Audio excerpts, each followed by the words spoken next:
Greetings. This is The Filter with Matt Asher.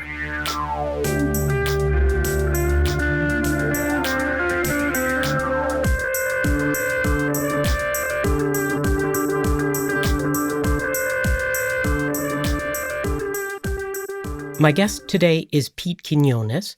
Pete is managing editor of the Libertarian Institute and creator of a new documentary called The Monopoly on Violence. Pete hosts the Free Man Beyond the Wall podcast and is part of the Unloose the Goose podcast, along with several others, including previous Filter guest Vin Armani. Pete, welcome to The Filter. Thanks for having me. Sure thing. It's great to have you here. Our topic for the conversation is collapse and collapsitarianism, and we'll get into a definition of that shortly. But before we get there, I want to acknowledge that while all unsustainable things must come to an end, and then while history is full of complex civilizations that have disintegrated and literally sunken into the dust, it's also possible to overestimate the threat of collapse at any given moment. When I look around the American empire right now, I see an overextended, economically suicidal, fiscally insane, sharply divided country that's descending into warring tribes. I'm sure you see many of those same things and even more reasons for collapse. But is there a case to be made that our perceptions are misleading us, that our view is skewed by a hyper-awareness of the problems? Could it be the case that while eventual collapse is inevitable, the amount of ruin America can sustain is still much higher, maybe even by an order of magnitude, and that momentum and some level of adaptation could keep things going for years or even decades to come? Sure. I think if they've proven anything, they've proven that they can make this last for a long time. They have. I mean, Ron Paul and people like that. I mean, Murray Rothbard was talking about how it should have all fallen apart by now. And they just seem to make it go boom bust cycle after boom bust cycle. You can make the argument in 2008 that if they would have just let everything fail, we'd be a lot better off right now. But they don't. And they've got this mechanism where they can keep propping it up and propping it up, propping it up. I used to be more sympathetic to the collapsitarian view. Maybe you could tell us, so what is the collapsitarian view? The collapsitarian view is the fact that this is all going to collapse, and when it collapses, it's not going to be pretty. I know I've had collapsitarians on my podcast, Free Man Beyond the Wall, who they're basically moved into neighborhoods and they communicate with their neighbors. They form little cadres, and they know that they can rely on each other if it gets to the point where groups from the city start threatening people outside of the city. It seems like I've heard that recently. But the reason that this would happen is because the dollar collapsed and everything collapsed and society in some way has broken down. I can see it. I can see why you can look at that, especially with everything that's happened, especially since the last weekend in May with George Floyd and these protests / riots / looting. What's happening right now is unprecedented. We've never seen anything like this before. I mean, we've seen rioting in the streets. We've seen anti-war protests. We've seen protests at political presidential conventions. But what the government has done with lockdowns, sheltering in place, making people wear masks in public, pitting people against each other, which is their greatest success in the history of this country, is being able to have two groups warring against each other so they're not really looking at who the problem is, being the government. I think we're in times where you would have to ask, if collapse wasn't going to happen on a grand scale, could it happen in certain localities? And I think we're already seeing that. I mean, is that what we're seeing right now in Portland? Is this collapse at a local level? No, that's more of a test. This is more of a test. I mean, Portland's not going to collapse. The city's not going to go turn into a hellscape. This is politics, as far as I'm concerned, in my opinion. But if you look at towns like Camden, New Jersey, Detroit, these are examples of collapsitarian locations that have been, I mean, we're talking about decades in the making. I mean, no one wants to go in Camden. I heard Dave Smith talk recently about driving through They would purposely drive through Camden from New York on their way to Philadelphia, and they said it was almost like a rush because you felt like you were almost in a war zone. And I know people who've actually lived in inner city Detroit where there's no police, where it is just basically a war zone. I'm not going to use the term anarchy. To me, anarchy is positive, but the common usage of the term is chaos. But I mean, I know people who've gone into inner city Detroit to escape the law. They're wanted somewhere, and they know the police just won't go in there looking for them. So we've seen collapse. Now, in my opinion, what we see in Seattle and what we see in Portland, it's either politics because it's an election year and they don't want Trump to get reelected, or it's some kind of test to see how people are going to react, to go a little conspiratorial, for more of a demand of like a national police force versus a local police force. I think it's really hard to pin down what we're seeing right now. But as far as collapsitarianism goes on a grand scale, I just don't see it happening. If the dollar failed tomorrow, they'd have something to immediately put in its place, and people would be begging for it, just like they're going to be begging for a vaccine at this point. I think we're at a time where the collapse is not happening physically, but it's happening mentally. It's like Vin Armani says. He says, this is the dim age. It's not a dark age. It's a dim age. I mean, you have the Library of Alexandria on your phone. You can learn anything you want. I mean, you can get, I think Yale has their whole curriculum. MIT has their whole curriculum online. You can learn anything.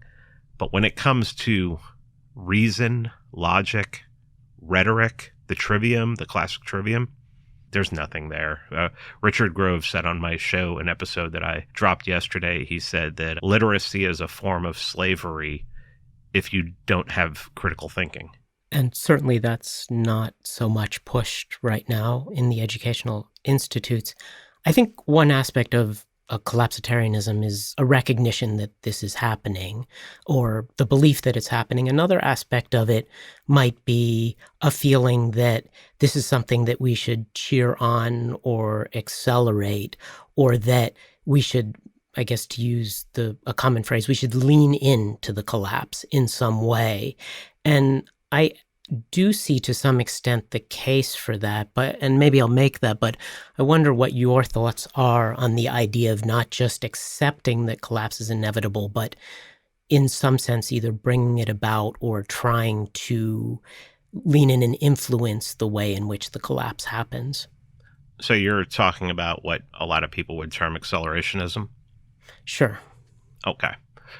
A year and a half ago, yeah, I probably would have been down with that. I've read Samuel Edward Konkin's works like 4 or 5 years ago. I was talking with my wife about this last night. I remember when she bought me Konkin's books, I asked him for Christmas one year, and she's like, you read them like 4 or 5 years ago. I'm like, yeah, but I wasn't ready. I wasn't ready to understand exactly what he was saying.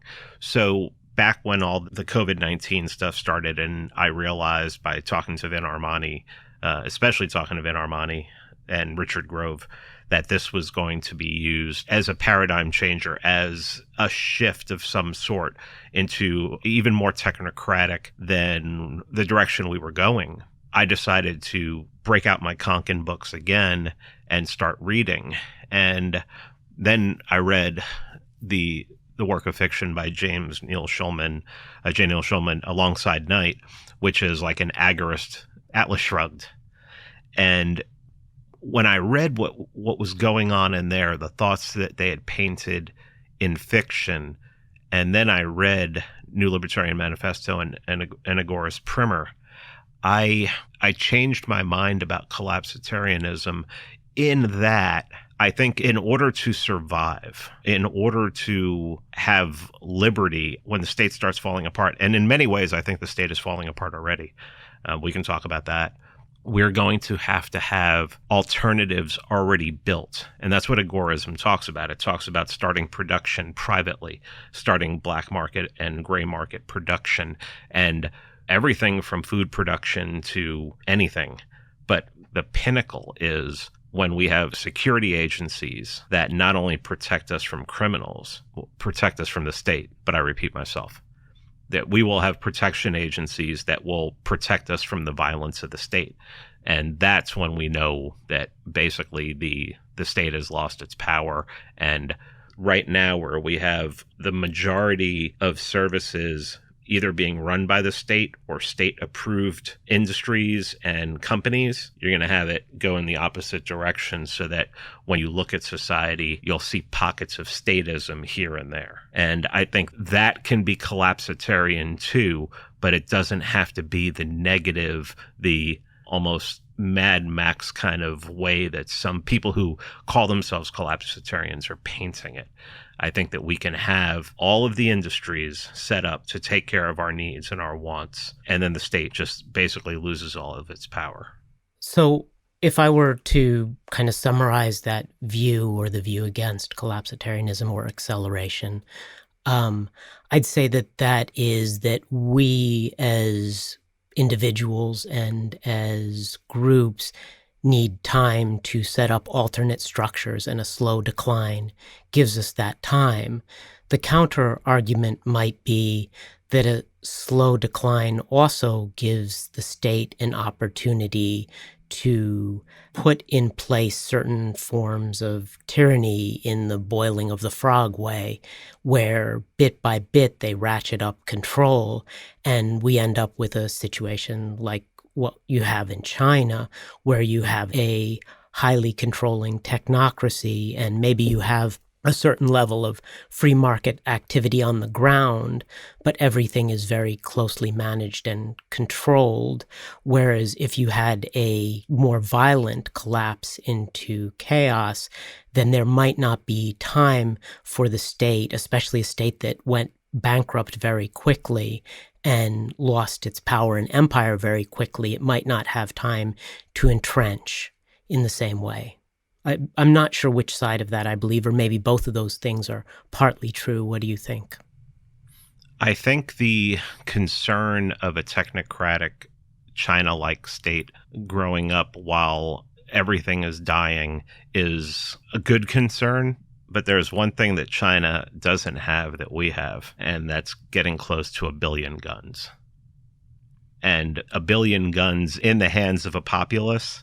I'm not one of those people who thinks that I can't believe that people haven't picked up guns against the government yet, because I understand government schooling, the Prussian model. I understand that they've designed a system through inflation and through the Federal Reserve that keeps people busy, and so busy that they just don't have time to do that. But if they push it too far, there are going to be pockets of this country, especially in the South and especially in the Midwest, Montana, places like that, that are just going to be like, nope, it's not going to happen. I suppose in terms of individual pockets, then perhaps that's true. I may have thought that the number of guns in this country would be a deterrence to tyranny before, but many of the governors decided they had the right to effectively lock people who'd committed no crime in their homes for very long periods, and nobody busted out of there with their guns and started assaulting federal officers or governors or anything like that. There was a minor protest in Michigan of a group of armed people who temporarily hung out at the Capitol building there. But other than that, all of those guns, I don't know that they play as big a role as some people think they do in preventing the government from establishing something like an order of total control. I mean, you buried the lead. I mean, it's not like they just told people stay home. They told people stay home or you're going to die. And you're going to die from an invisible enemy, and an enemy that you can't see. And fear is a big, big motivator. I just don't know how long they can let that play out. I mean, I do think there's going to be a vaccine, and I do think there's going to come a point where it's going to be like, all right, you got to get this vaccine. And there are going to be a lot of people who are going to push back. I think a lot more than people realize. I think this is radicalizing a lot of people. I think a lot of people aren't saying anything right now because they're just trying to stay off the radar, trying to, they have family. I think a lot of people aren't prepared to tell their kids yet how evil the government is. A lot of people with their kids are just not honest with them. I mean, I don't know what it's like in other states. I'm in Georgia, and Georgia was one of the first states to reopen. Most of the lockdowns were on the county level here. Kemp ordered a 2-week lockdown in April, and I mean, that was only after insane political pressure. And he was just like, all right, 2 weeks, 2 weeks, 2 weeks. And really nothing got locked down. People were out doing stuff. There were people who stayed at home, sure. But a lot of people were just staying at home, I think, because they were working from home. People who were allowed to work from home. And let me not speak for other parts of the country, but it really seems to me like here, at least from what I've experienced through all this, being in one of the better states through all of this, I don't see them being able to like do another lockdown here. And I really think if it comes down to like a vaccine or something like that, Georgia is going to be one of the places where you're going to see large pockets of people being like, it ain't going to happen. Again, I might have thought that there would be more resistance about the vaccine thing, or let me put this another way. What I've seen over the arc here of 20 plus years is a lot of people who claim to be pro-liberty who say, this is the line, you can't cross it, and then it gets crossed. And then there's another line, and then it gets crossed. One of the things I like to say is that the problem with slippery slopes is that sooner or later they turn into free fall. And I think that something like this has happened. And once free fall happens, it's not so clear how you can come back and say, okay, well, this is the line. By the time you've said that, the mob, in this case, often literal mobs, have driven past the line you drew in the sand and trampled you, and they're on to the next objective. I get what you're saying. And I said on a recent episode that one of the ways I think that they're training people for the vaccine is by making them wear the mask. That, especially in Georgia, if you're wearing a mask when it's 100 degrees outside through the summer months, and then September comes around and they're like, here's the vaccine. If you take the vaccine, you don't have to wear the mask anymore. I mean, that's just a perfect psyop. It's a perfect plan. Maybe I'm being naive, but I mean, there's some hope I have to hold on to there. There are going to be pockets that are going to say no. I mean, we've seen it. We've seen certain pockets say no. There are certain parts of the country right now where people aren't wearing masks and people aren't really worried about this. They're going about their lives. And for the most part here in Georgia, most people wouldn't be wearing masks here if it wasn't mandated for like grocery store. Grocery stores are mandating it. I went to 3 different grocery stores today, and all 3 of them were mandating if you had to wear a mask if you were going to shop. So yeah, I'm holding out hope, but I can't be as pessimistic as you are. I mean, I'm not so sure I'm super pessimistic. I guess I would say this, that I'm pessimistic about certain scenarios playing out. I think that a different kind of strategy is needed. I enjoy what you guys are doing on the Unloose the Goose podcast in terms of talking about practical strategies at a local level here. Whenever possible, I go to places where they don't require masks, not because I think masks are necessarily a bad thing, but because at this point I see those kind of actions as essentially like peeing in the pool of liberty. They're just not helping.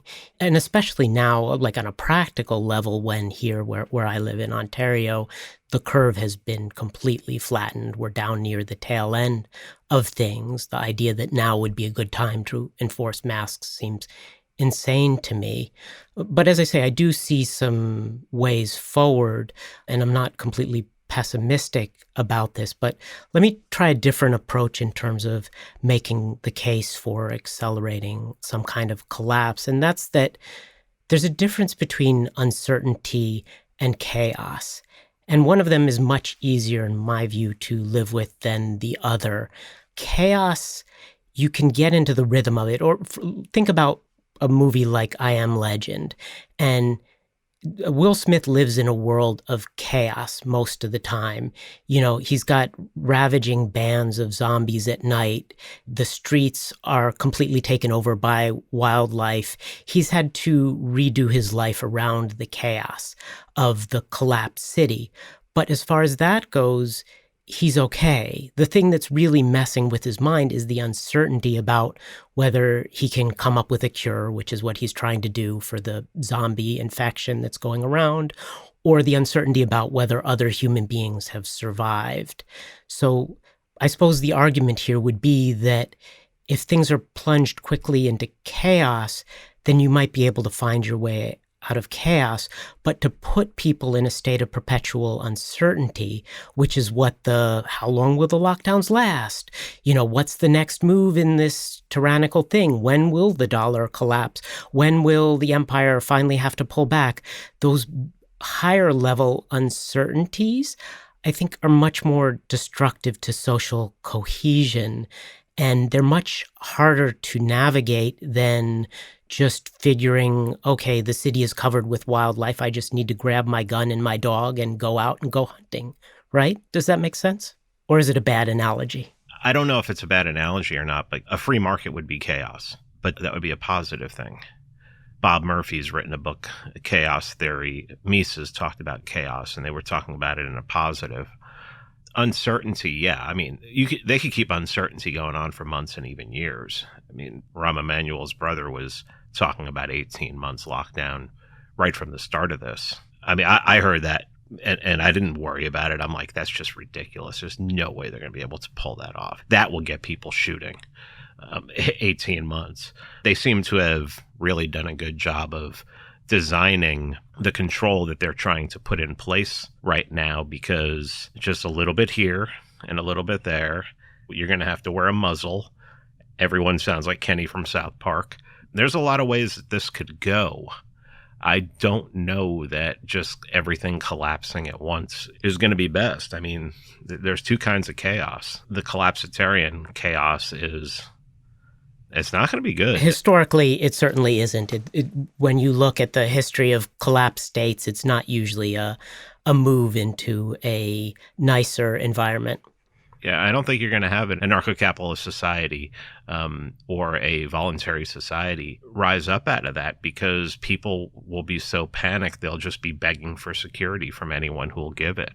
And it'll just be the same government. They'll just change things. Probably the most likely thing that would happen, and you're seeing it right now, is the dollar would collapse.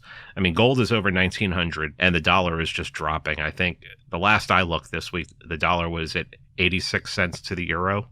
And just like a month and a half ago, it was at 91 cents. That 5 cents is a huge drop when it comes to the dollar. So if you lose the dollar, that would be the one collapse that I think would cause people the most panic. But I mean, when I first became aware of libertarianism and started reading Rothbard and Mises in 2009, I thought on my own, just driving in my car one day, if the dollar collapsed tomorrow, I guarantee you they have something waiting to replace it. And what they would replace it with, I mean, I think it's obvious to anyone who's paying attention, is that it'd be some kind of digital currency.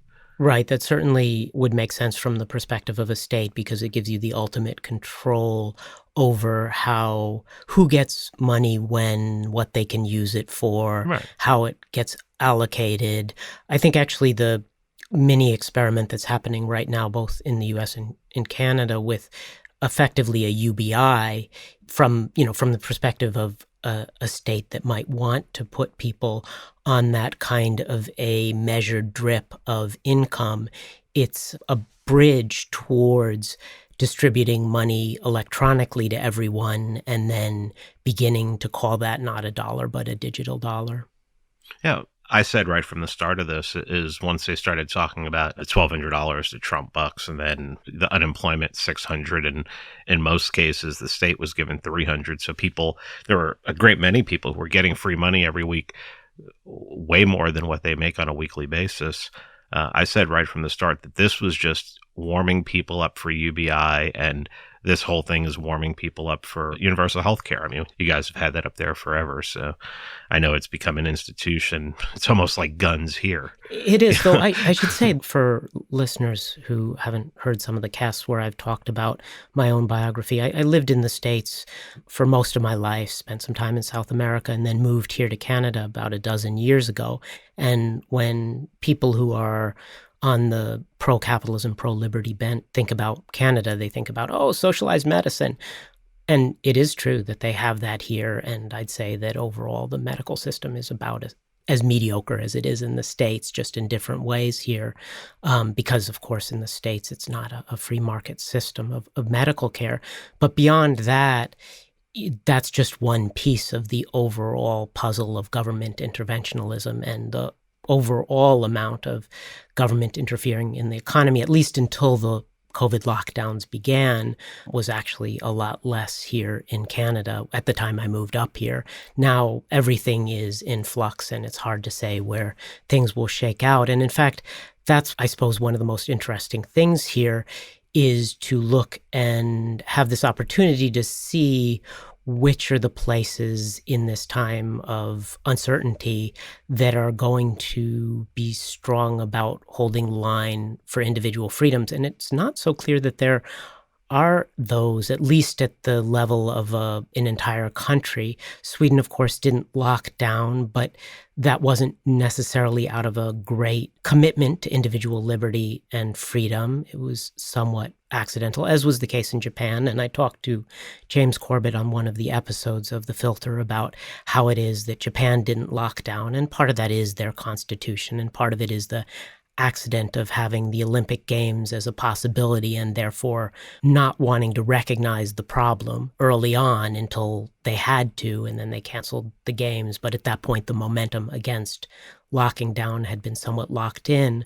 But beyond that, it's not clear that there are any of these larger governmental units around the world that are, in the face of this, really holding the line against tyranny, in effect. Do you see any green shoots in any parts of the world?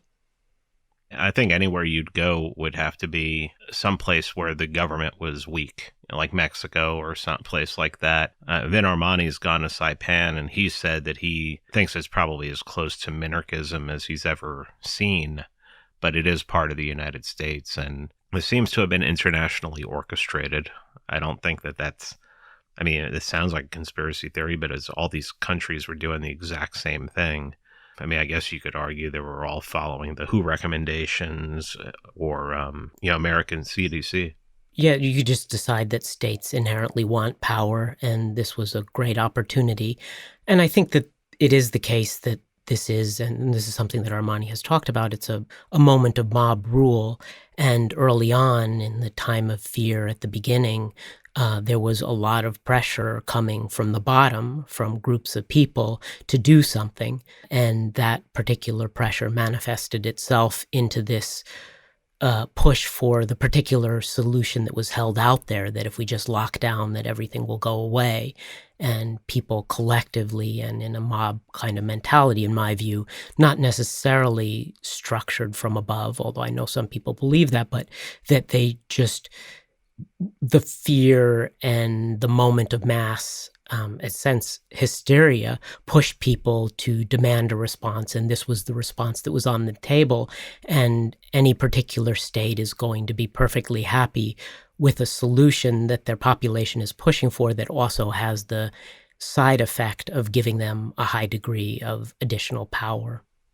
In our documentary, we were talking about anarchy, and Stefan Kinsella and Ryan McMakin both brought up the idea of international law, how you have 200 sovereigns who operate ostensibly separate from each other.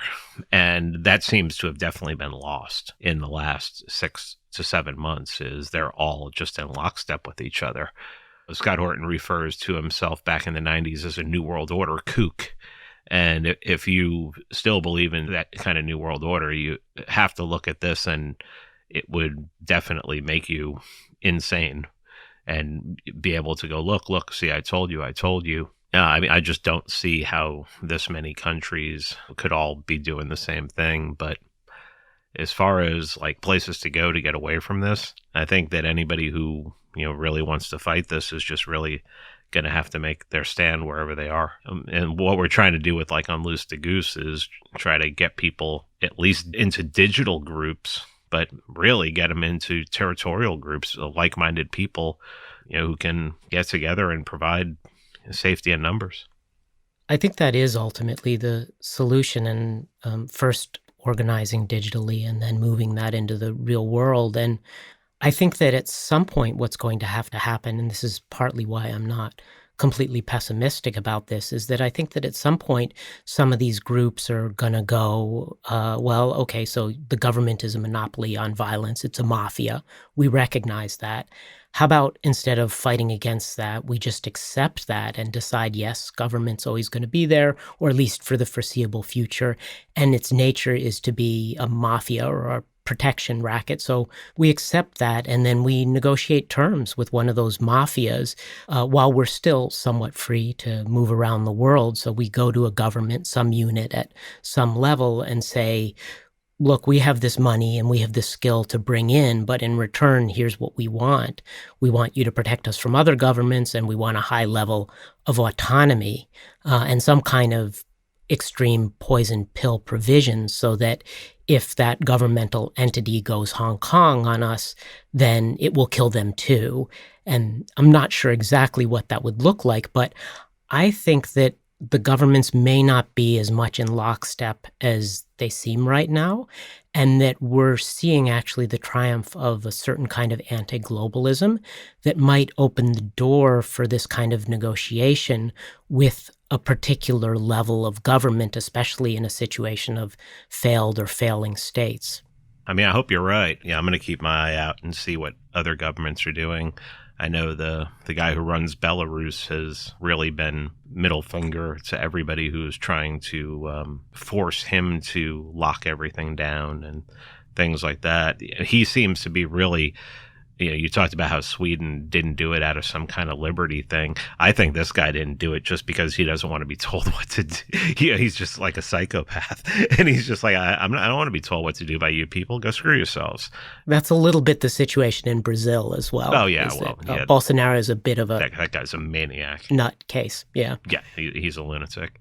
Thankfully, I think the only reason why you're not seeing full-on Pinochet out of him is because he's surrounded by people who, I think he's surrounded himself with some people who have libertarian beliefs. I know that there are some Chicagoites that are around him as far as economics goes, but that situation could go bad very quickly. And I don't know, maybe it has, and they're suppressing stuff, but I haven't heard anything. And I think Brazilians would tell us. Because there's a lot of libertarians in Brazil. At this point, it's wait and see with preparation. That's the key, is you have to be prepared for the worst and what's coming. And when I say that, I mean anything. I mean, I still wouldn't count out food shortages and supplies. I wrote an article about that recently, about even becoming friendly with like an independent grocery store, someone who owns it, just in case things get bad. That person would probably be holding stuff back for themselves. And, if you were friendly with him, he might be able to supply you with stuff that you need. I think the next big thing we're going to see is if they rush a vaccine to market within the next few months. Richard Grove thinks that it's going to be out by September, and you're going to have to keep an app on your phone, which they may want you to do. You're going to have to wear almost like a medical bracelet or something like that. So we'll see what happens. I mean, yeah, when you see talk of that, then it makes me start to think that the future is a Chinese sort of authoritarian technocracy future that we're heading to. Though I also think it's possible, especially now with the strong push on the part of certain factions of the progressive left for violence and straight up communism, that we see a reaction to that comes in a Pinochet type form. So that's not completely off the table too. It's interesting to note that as horrific as the Pinochet situation was, it did in that case lead in the long term, or I guess the medium term, to a better society, even though those kind of rise of authoritarian leaders often doesn't. But that's on the table too as a possible future. I think unfortunately something like South Africa is a possible future as well, where you have a small group of elites and highly wealthy people who are boarded up behind razor wire fence with giant dogs, and every neighborhood has become its own kind of enclave. And then there's a vast and semi-lawless perimeter around that where perhaps there's a level of freedom, but it's certainly a violent situation. Among the scenarios, among the possibilities, South Africa going the way of China, going the way of Chile in terms of a Pinochet, what are the possibilities that we end up with a civil war? I don't know where that would happen. I mean, is it going to happen in New York City? Probably not. Is it going to happen in Philly? Maybe pockets. Maybe you'd have, like in New York, you had the Howard Beach riots back in the late 80s, or if it was the early 90s, I can't remember. I left New York before that. You've seen pockets of stuff in Philly, but really, who's going to be fighting against who? What about in the partisan sense, right? I mean, you do have an America that's divided where it seems like increasingly half of the people hate half of the other people for partisan tribal allegiance reasons. Well, you also said civil war, and when I hear civil war, I think rifles and guns. I'm not suggesting that people are going to come out with rifles and guns and start shooting their neighbors at any particular moment. I don't think that if we had a civil war in the States that it would look anything at all like the one that happened before. It would be a very different one. But at the same time, I could definitely see a scenario where a group of people says, all of those people in this other state hate us. Why do we want to be in a union with them? And some people object to the idea of secession, and then we're off to the races. When you start talking about states or locales that may decide to secede from the quote-unquote union, yeah, then I could see definite fighting. I mean, it's going to be the locale against either the state, or it's going to be the state against the national government. I don't know what that would look like. Would it be the National Guard of a state against the U.S. military? I don't know what the purpose of Seattle letting Chaz happen was. You don't think it was just fear on the part of the people in power, that they were just simply afraid to push back against it? Oh, no, I'm more... No, I know people who went down there. I spoke to ANCAPs who went down there, and they said if the police wanted to, they could come in here and they could take this back in 5 minutes. Well, the police could, but the politicians, you don't think that it came from a place of the mayor and others in power being afraid of being called nasty names if they did that? No, I think it was, to me, and I mean, I know this sounds conspiratorial, I think it was just some kind of test. I think that was some kind of, okay, we're going to do this. We're going to see how it works out. We're going to see how it plays out in the media. We'll see how it plays out in public opinion. And then we'll shut it down. I know people who went there and said it was more like a festival.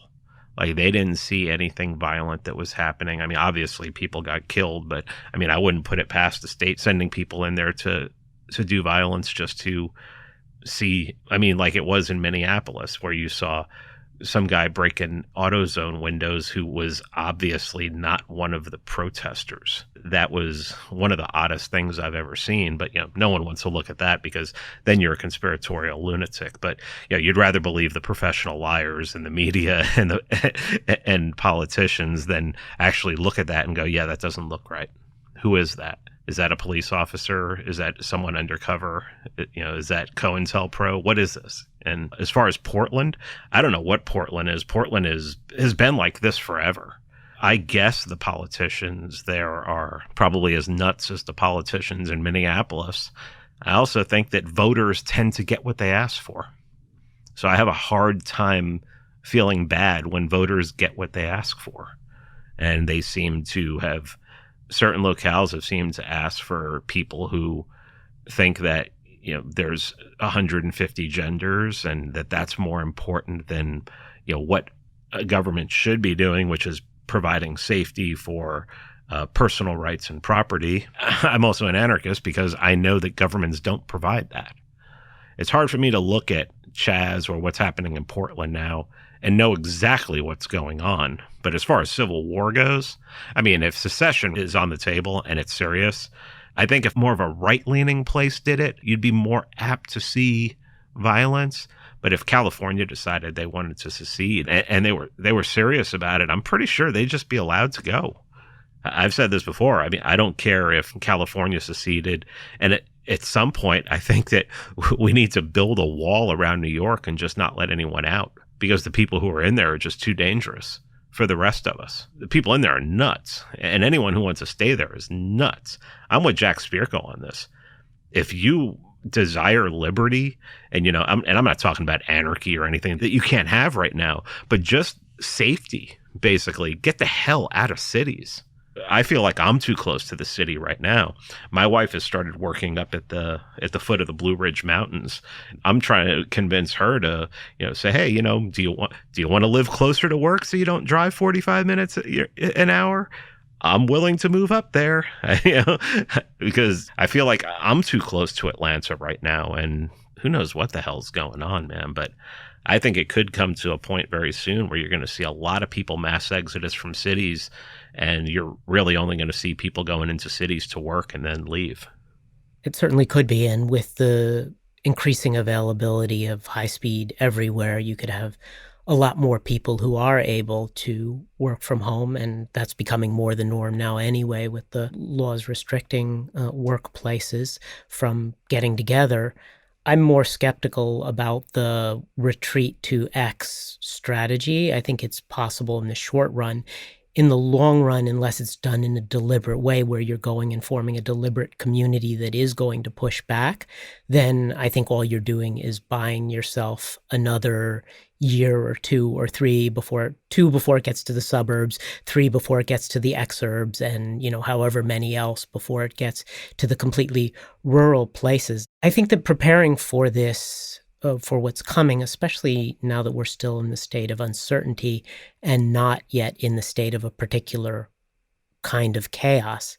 Like, if you think about the chaos as the concretization of a failed state or a collapse, and the uncertainty as this moment right now where it's not clear what way things are going to break, then it's also not clear what the best strategy is going to be. It certainly is the case that if you're in a more rural location and there are fewer people around, well, then it would seem like generally there's fewer people who can mess with you, and you can defend your turf better. But in certain kinds of collapse, and this was the big thing that people missed in the '08 collapse that they didn't think about beforehand, is that risks can be correlated. And particular kinds of collapse can mean that the strategy that you thought of to go find a little rural community, it may not be viable. It may, or it may not. We just don't know. And I guess that gets me back to the idea that if there were a way to induce a particular kind of chaos, and I'm not suggesting this is a strategy, I'm just talking about it in a broad way, and there were a way to know what that looked like, then one could prepare for it. But to live in a state of uncertainty is to some extent to be unable to prepare for the future. Yeah, I think people, what we're trying to do with the Unloose the Goose podcast, where the last episode was about setting up communities with like-minded people, try not to make them like Waco, where everybody's living on top of each other in the same building, but, more spread out in the same area kind of thing. I think there's safety in numbers, and I think that's probably, if you think that that's a good idea and you're at that point now, then it's probably something to get on. I mean, if you're extremely online and you're part of a huge community, I'm probably sure that if I put it out there that, hey, I'm just looking to lease a couple acres in North Georgia, and I want to throw a double wide on there, I just need a water source and everything, I could probably get that done right now because I'm reaching that many people, or someplace close. I think it's time. People who call themselves libertarian or anarchist or whatever tend to be individualist. But I think it's time that you realize that everything you've seen over the past 7 months, especially when you add in the riots and everything since the ending of May, it's time to find like-minded people and have a plan. I think that's probably the most important thing. I think Jack Spirko would say, you just have to have a plan. You have to have a plan if things go bad. I think that's where I'm at right now. I don't see like a total collapse of the whole system of the United States and everything, but there can definitely be pockets. And I think that the pockets will be closer to big cities than out in the rural areas. It certainly seems to be starting there. And I think you're right that ultimately perhaps the strategy, at least on a personal level, that's going to work under the broadest number of conditions is to have strong networks of other people who you can communicate with and depend on in certain circumstances. Yep. Yeah, definitely. Pete, thanks for coming on The Filter. Hey, man, I appreciate it. Thanks a lot. You made me think on a lot of things and actually had to think through some things. So thank you. Sure thing. Where else can people find your work? Free Man Beyond the Wall podcast. Pretty much search that anywhere, any podcatcher, any streaming service. I'm managing editor, Libertarian Institute. Go on there. We have great articles from all over the spectrum of liberty. If you go to themonopolyonviolence.com, you'll see that we have a hour and 45-minute documentary on what the state is and how we could live a better life without it. And the Unloose the Goose podcast just started. We had episode 0 where Jack went over the philosophy, episode 1 where we introduced ourselves, episode 2 talking about communities like we were just talking about right now. And if you like the work that I do and you want to support it, you can support it on Patreon, patreon.com/Mance Raider, and on my website, freemanbeyondthewall.com/store. You can even sign up for extra perks and everything there, and you can do it with cryptocurrency as well. Awesome. Thanks. Thank you.